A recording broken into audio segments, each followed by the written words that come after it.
afternoon, everyone.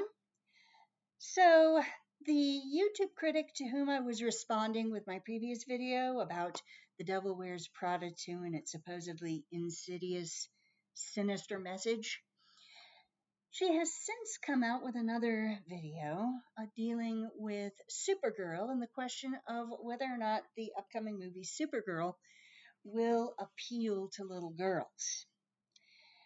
And long story short, she argues that it wouldn't and makes a number of points, presents evidence to suggest that little girls aren't going to be interested in this movie.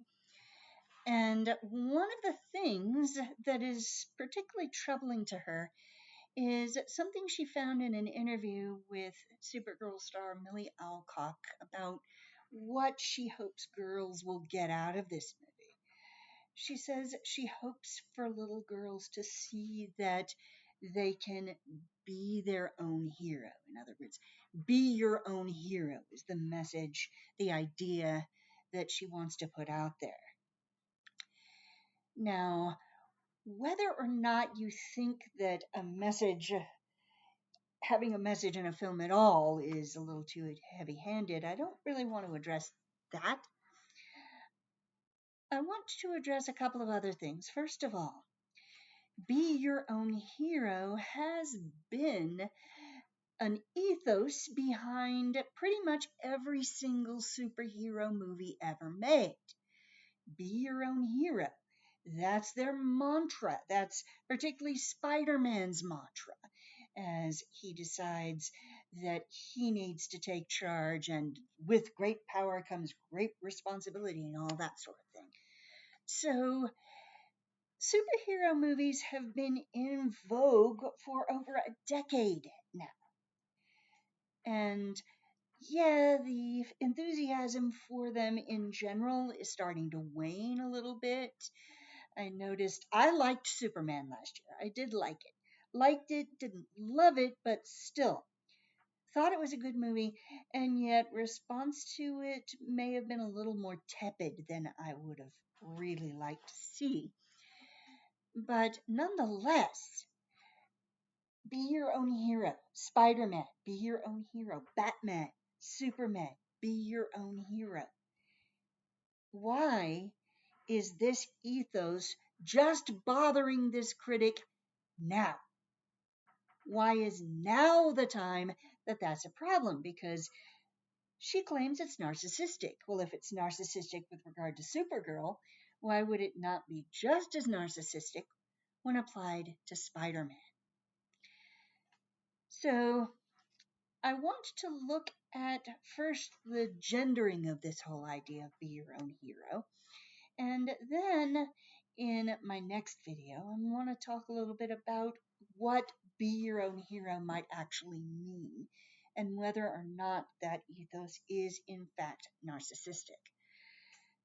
So, the argument about whether this message may be okay when applied to Superman, but narcissistic when applied to Supergirl, makes me think back over 10 years ago, back when the Avengers came out in theaters.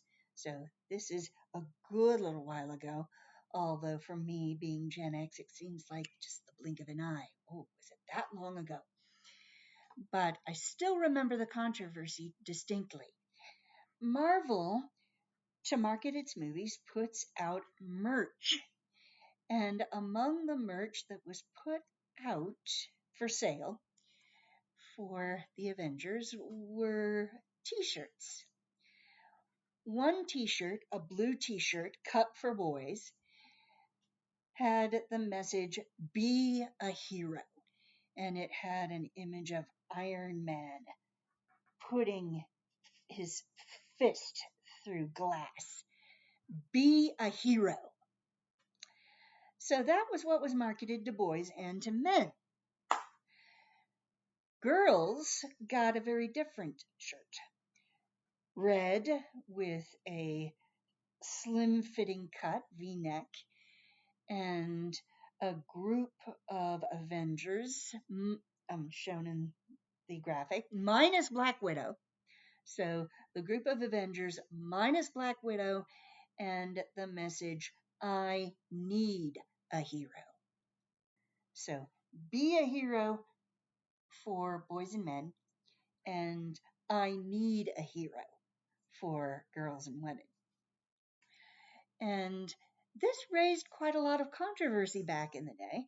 And as people were talking about this, and we saw a lot of conversation on the internet about this, it was revealed you had lots of questionable messaging in merchandising for superhero properties. For instance, a t shirt, training to be Batman's wife. And then another one, report on a Target in Canada selling onesies. In other words, outfits for babies. One for a boy read Future Man of Steel. Another for a girl, I only date heroes. So, what was all this merchandise saying? Well, when we look at superhero movies and even action adventure movies in general, they are almost always, to some degree, wish fulfillment. They're about the audience's daydreams. Audiences go to these things to live out their daydreams, to see their daydreams come alive before their eyes, and for as long as the movie lasts, they put themselves in the narrative, in the place they want to be. So, what we have in the merchandising was an endorsement of different daydreams on the part of the audience. That the assumption was that when a boy or man sees the Avenger, he's going to put himself into the position of the hero. Whereas when a girl or woman sees the same thing, she's not imagining herself doing the rescuing, she's imagining herself being rescued. And funny thing though, I mean, it's been a while, it's been a hot minute since I've seen the Avengers, but from what I recall, there was not a specific damsel in distress plot in this movie. There was no character playing the damsel role. You didn't have a Lois Lane, you didn't have Pepper Potts, as we saw in Iron Man, the first Iron Man. So you didn't have any specific important character needing to be rescued. So with I Need a Hero, whom is that expecting the girls and women in the audience to identify with? Miss not appearing in this film? So that particular merchandise really doesn't make a lot of sense with this particular movie. So, different daydreams endorsed. The idea that for a man or a boy, watching a superhero movie or an action adventure movie means kicking butt, means rescuing others, means saving the day. Whereas the girls and women are positioning themselves in their daydreams in a passive place, who is being acted upon rather than acting. Now, I'm realistic enough to know that rescue fantasies are a thing. And there are a lot of girls who do fantasize about being rescued and aren't so much interested in becoming the hero as they are being loved by him. Of course, it's always him. So, of course, this is what the motivation behind the popularity of Twilight. This is why that book hit so huge. And yet, the thing is this. Okay, put the merchandise out there. Somebody wants to buy a training to be Batman's wife shirt. Fine. Let her buy it. I'm not going to wear it, but let her buy it. I need a hero. Fine. If you think that red color looks good on you, then by all means buy the t-shirt. The problem isn't that the t-shirts exist. The problem is that they're the only shirts. They're the only message, or at the time, they seemed to be the only message that these companies were putting out there for girls. I need a hero. Batman's wife. Be rescued. Be in the passive position. Or be the person who's the lover or the wife of the special person rather than being the special person yourself. So don't be your own hero. Don't daydream about being your own hero. Daydream about needing the hero to come to your rescue. So some girls get their daydreams endorsed, others don't. And we're not left with a whole lot of choice in the matter. So that was the situation way back then. So now let's fast forward to now. And since this controversy was in the air, we have seen Wonder Woman, we have seen Captain Marvel, we have seen Black Widow, we have seen Wakanda Forever. Um, Even Black Panther, in a lot of ways, is just as much about a female heroing as it is a male doing the same.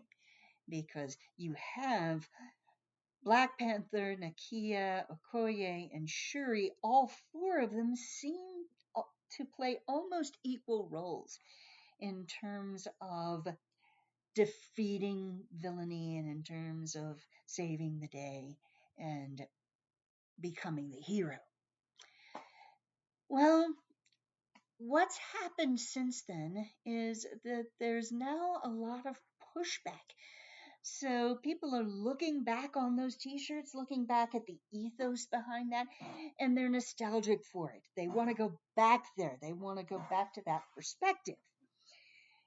And a lot of the conversation around Supergirl has to do with the idea that superhero movies or action adventure movies in general are for guys.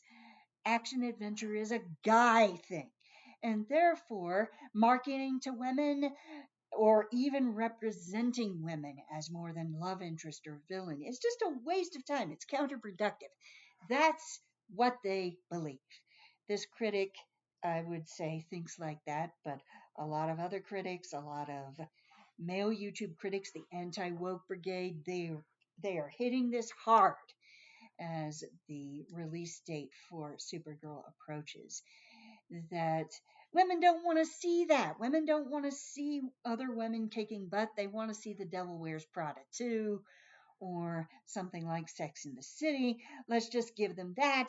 And everything action adventure superhero or otherwise, that's for the guys, and so don't worry about whether women see it or not.